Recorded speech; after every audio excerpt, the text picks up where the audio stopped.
Thank you so much to the organizers for putting together this really lovely symposium and conference. Can you guys see my screen? Yeah, you need to swap displays in the top. Yeah, Like that.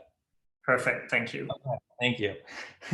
And thanks to the other speakers, I've really enjoyed all the talks so far. Really a super interesting work being presented here. So I'm really excited to present some work, both published and unpublished, using functional genomic techniques in human brain to better understand the molecular genetic mechanisms underlying risk for disorders like schizophrenia. And so my talk today is going to have two parts. I'm going to first talk a little bit about some published work that we've done in collaboration or as part of the PsychENCODE consortium, which really has had the goal of developing a large-scale functional genomic resource for annotating GWAS variants in the human brain. And then the second and sort of longer part of my talk is going to be discussing some emerging work looking at whether looking at the complement signaling pathway in schizophrenia and our take on the genomic evidence for whether we should be developing drug targets for this pathway. And so first, just to start with the PsychENCODE consortium, I think many of you are likely somewhat familiar with the consortium, but I'm going to just tell you a little bit about some published work. And the main motivation is, there's been really tremendous success over the last several years in assembling these large-scale data sets of cases and controls and performing really high throughput genome-wide association studies. I think it's really exemplified with schizophrenia and this exponential growth in the number of loci that are being identified. And we are soon approaching, or we are now approaching, the problem where there are so many loci that we are identifying. And the question then becomes, what are the convergent and downstream biological effects of the genetic variants in these loci? Right now, there are thousands of variants and loci that are predicted to be identified. And I think as Kristen really nicely illustrated in the previous talk, many of these variants are in these non-coding regions of the genome, and it's really hard to understand what they're doing. And so with that question or challenge in mind, the PsychENCODE was started. The first phase was completed in 2018, and this was a large-scale NIH and NIMH-led initiative, multi-site, multi-investigator group. And the idea was to pull together resources across many labs and groups to perform a very comprehensive functional genomic characterization of postmortem human brain samples. And the initial phase of papers was published again back in 2018. And the idea is that we are identifying all these GWAS signals that are in these non-coding regions of the genome. These are thought to represent cis-regulatory elements like enhancers or promoters, but these annotations had largely been very sparse, especially in human brain. And in order to go from a GWAS non-coding variant to understanding biological function, we really need to annotate these non-coding regions of the genome with techniques like chromatin accessibility or histone modification, which were discussed, I think, really nicely in the first talk today, as well as with statistical techniques like EQTLs and chromosomal conformation capture. And this will both allow potentially to identify gene targets of these non-coding variants, as well as potential functions through predicted statistical associations with QTLs. And I want to highlight that these data are, most of these annotations are publicly available on the PsychENCODE website, and then the raw data is available through Synapse. And just to show you a little bit about what this looks like in real data instead of cartoon, these are peaks of ATAC-seq, so open chromatin regions, as well as histone H3K27 acetylation, a marker of an active enhancer. And putting these different peaks together, one can call enhancer regions specific to the human brain, as was done by Mark Gerstein's lab. And I think for our purposes and the purposes of my talk today, one of the most useful resources to come out of this was this cis expression QTL resource. And So what we did was to, what was done was to compile genotypes and RNA-seq data across about 1,300, a little more than 1,300 cortical brain samples, and within the cis region of a gene to look at which genetic variants are statistically associated with changes in expression levels in those genes. And using this approach, we've known for a while that two critical factors when identifying QTLs are, one, the tissue that's being used to identify the QTL, so in this case, brain tissue, but then also the sample size is very important. And previous studies, particularly in GTEx, which has been a great resource, have been relatively limited in the number of human brain samples that they've been able to profile. And what the PsychENCODE has found is that as we increase our sample size to close to 1,300 brains, we're really able to identify a much larger number of genes with a significant EQTL. These are the E genes. And so right now we're identifying about 15,000 protein coding genes and 30,000 total genes with a significant EQTL. Much greater than we were previously able to do with smaller sample sizes.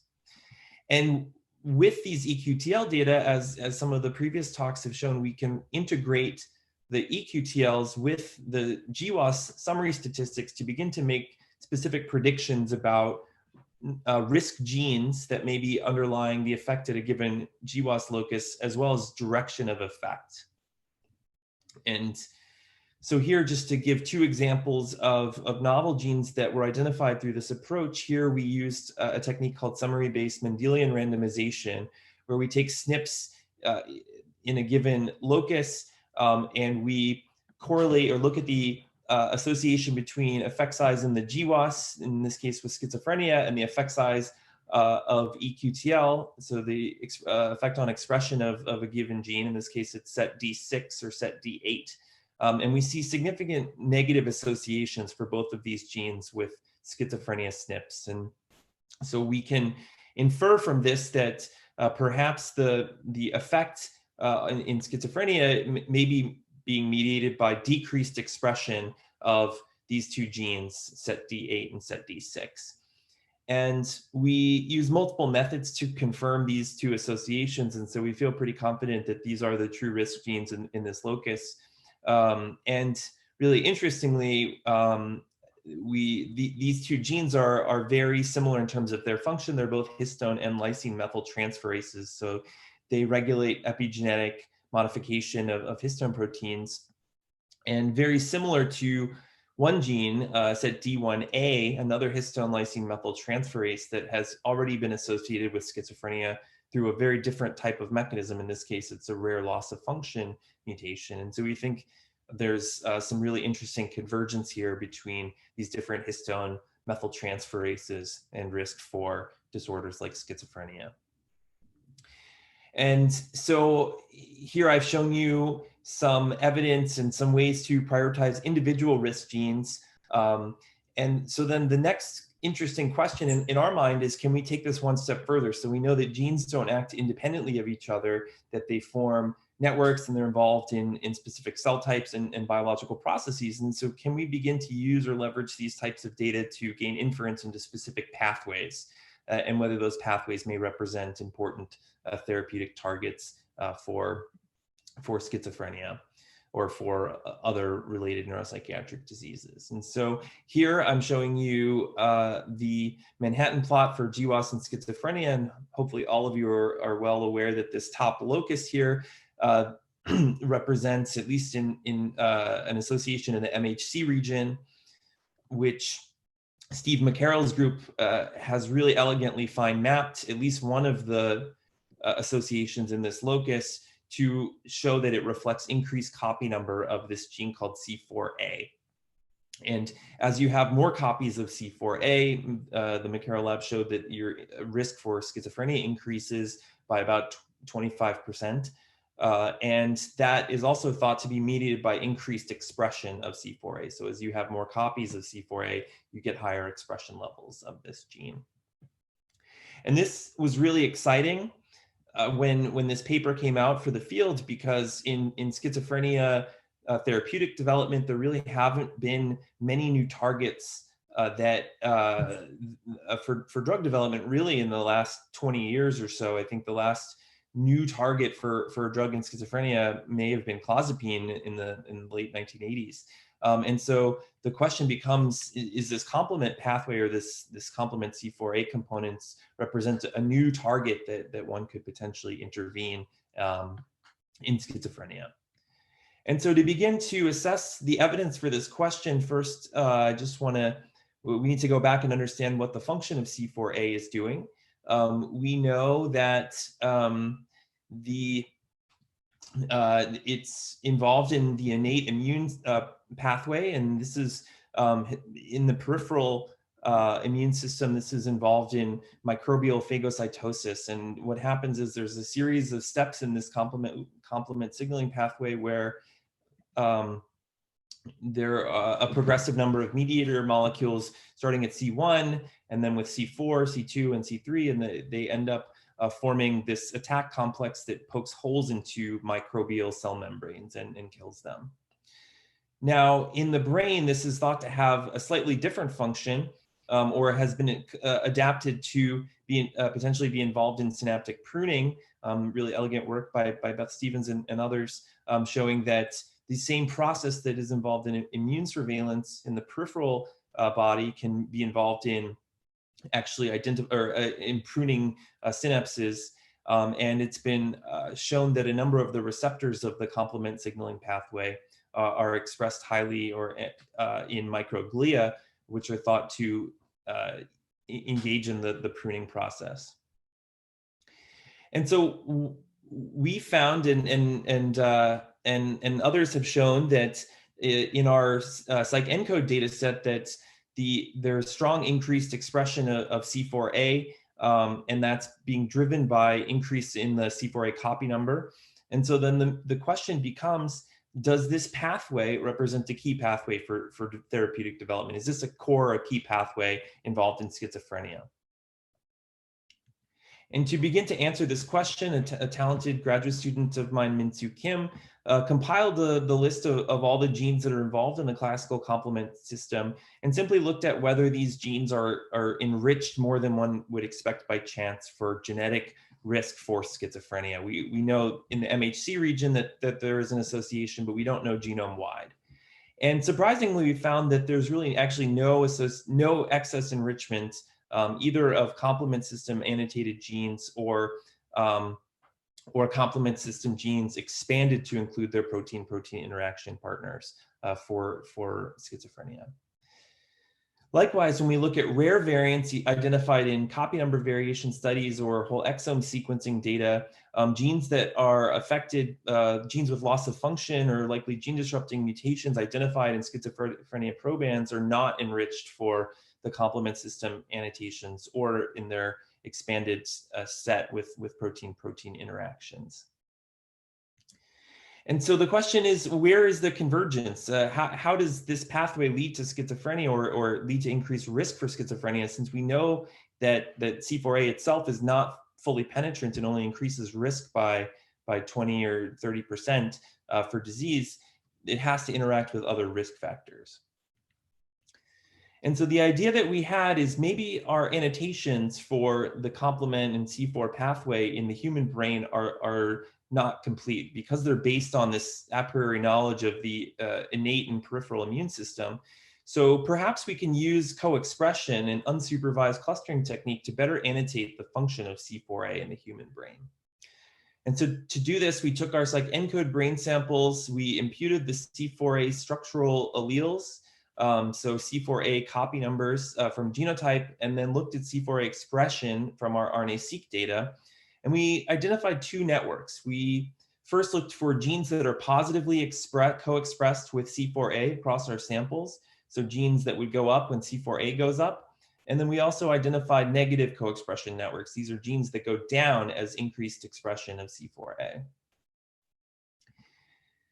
And here I'm showing you some of the resulting networks. So this is C4A. These are the genes that are co-expressed with it. And we stratified this by the copy numbers. So as you increase your genetic risk for schizophrenia, what we find is this really remarkable expansion in the size of this network.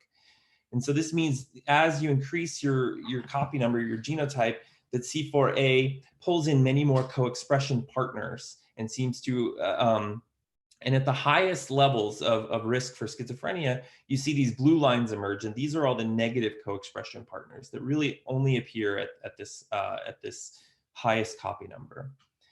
And remarkably, we find that a number of these negatively co-expressed genes at the highest copy numbers are other well-known schizophrenia risk genes from rare variant studies. And then we can use other functional annotations to say what are the biological processes represented either by the positive co-expression partners in red or negative in blue.